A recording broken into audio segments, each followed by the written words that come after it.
नमस्कार, मैं हूं आपके संग नित्यम मंत्र यंत्र तंत्र वास्तु के विशेष कार्यक्रम के साथ। नवरात्रि की शुरुआत हो रही है। नवरात्रि में क्या करना चाहिए ये तो महत्वपूर्ण है ही, लेकिन उससे भी ज़्यादा महत्वपूर्ण है कि नवरात्रि में क्या नहीं करना चाहिए, क्योंकि आपकी एक गलती आपकी पूजा को निष्फल कर सकती है। अगर आप चाहते हैं कि नवरात्रि में पूजा का फल आपको मिले और माता रानी आपकी पूजा से प्रसन्न हो जाए, तो नवरात्रि में ये चीज़ बिल्कुल भी ना करें। तो बने रहिए हमारे साथ, हम आपको बताएंगे नवरात्रि के दिनों में क्या चीज़ें करना मना होता है, क्या करना है और क्या नहीं करना है। लेकिन इसके पहले अगर आप हमारे चैनल को सब्सक्राइब नहीं किए तो कृपया से सब्सक्राइब कर ले तथा बेल बटन को भी दबाएं, ताकि नए वीडियो का नोटिफिकेशन आपको तुरंत मिल जाए।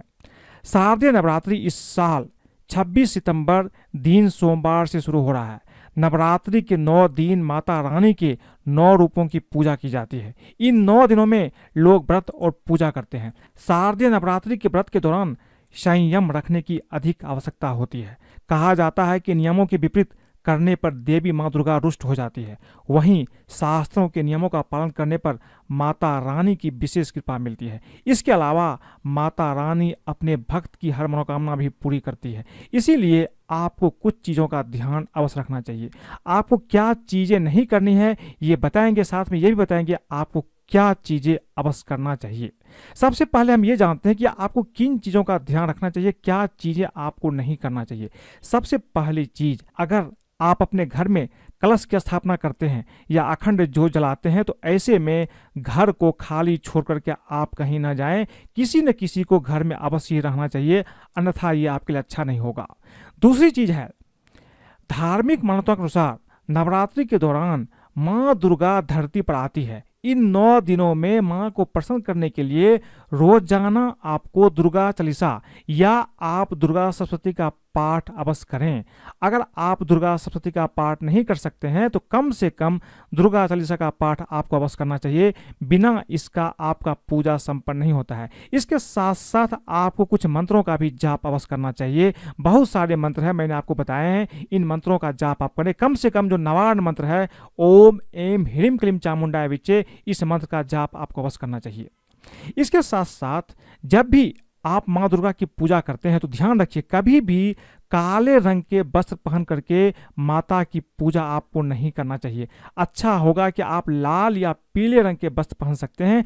अच्छा ये होगा कि आप लाल रंग के कपड़े पहन करके ही पूजा करें। लाल रंग माता को बहुत ज़्यादा पसंद है।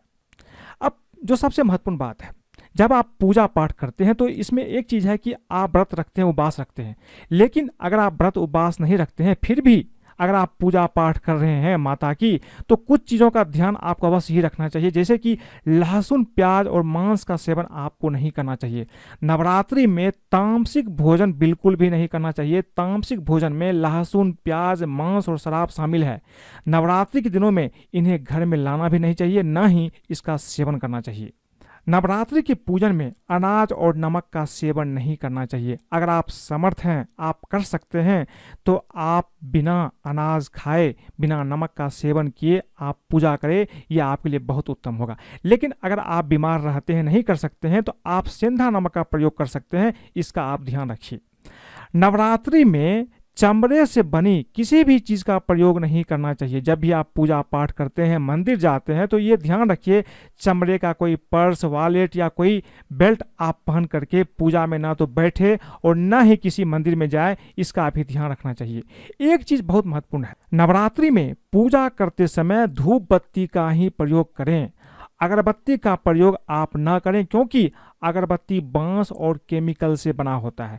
इसके साथ साथ अगर आपको ऐसा अगरबत्ती मिले जिसमें लकड़ी का प्रयोग किया हुआ हो या चंदन का प्रयोग किया हुआ हो, ऐसे अगरबत्ती का आप प्रयोग कर सकते हैं। लेकिन जिस अगरबत्ती में बांस का प्रयोग होता है, ऐसे अगरबत्ती का आपको भूल कर भी पूजा में प्रयोग नहीं करना चाहिए। माँ दुर्गा की पूजा करते समय उनकी पुरानी या खंडित मूर्ति का प्रयोग न करें। अगर आपके पूजा स्थान में कोई ऐसी मूर्ति है जो खंडित हो चुकी है, टूट फूट चुकी है, ऐसे मूर्ति को आप विसर्जित कर दीजिए। नया मूर्ति लाकर ही पूजा कीजिए। कभी भी खंडित मूर्ति का पूजा आपको नहीं करना चाहिए। मैंने आपको पहले भी बताई है कि अगर घर में अखंड ज्योत आपने जलाई है तो कभी भी घर को खाली छोड़ करके नहीं जाइए। आमतौर पर लोग क्या करते हैं कि घूमने फिरने जाते हैं, घर को खाली छोड़ करके चले जाते हैं। अगर आपके घर में अखंड ज्योत है या कलश की स्थापना आपने की है, किसी न किसी को अवश्य ही रहना चाहिए। नवरात्रि में पूजन के बाद माँ दुर्गा की आरती आपको अवश्य करना चाहिए। कपूर से आरती करेंगे तो बहुत अच्छा रहेगा। पूजा में जो भी कमी या गलती होती है उसे आरती से पूरा किया जाता है। साथ ही पूजा के उपरांत, पूजा करने के बाद आप क्षमा याचना भी अवश्य कर लीजिए। नवरात्रि के दौरान व्रत करने वाले को दिन में नहीं सोना चाहिए, इसका आप बहुत ध्यान रखिए। दिन में आप आराम कर सकते हैं, लेट सकते हैं, लेकिन आप गहरी नींद में कभी भी ना सोएं। इसके साथ साथ नवरात्रि में अगर आप उपवास रखते हैं, व्रत करते हैं या कलश की स्थापना करते हैं तो नवरात्रि के दिनों में आपको नाखून, दाढ़ी, मूछ और बाल भी नहीं कटवाने चाहिए। इसका भी आप ध्यान रखिए, ये बहुत ही ज़्यादा महत्वपूर्ण है। नवरात्रि में जब भी आप पूजा करने बैठते हैं तो पूजा करने से पहले आप देख लीजिए कि जो भी कपड़े आप पहन रहे हैं वो कपड़े साफ सुथरे होने चाहिए। काले रंग के कपड़े नहीं होने चाहिए, लाल या पीले रंग का कपड़ा होना चाहिए, लेकिन ये साफ सुथरा हो, इसका ध्यान रखिए।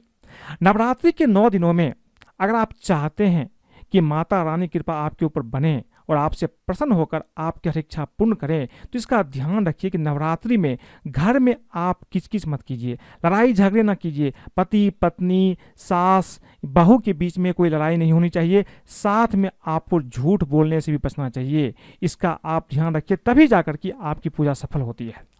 नवरात्रि के दिनों में काम भावना पर नियंत्रण करके महिला और पुरुष को ब्रह्मचर्य का भी पालन करना चाहिए। जब आप पूजा पाठ 9 दिन में करते हैं तो इसका आप ध्यान रखिए।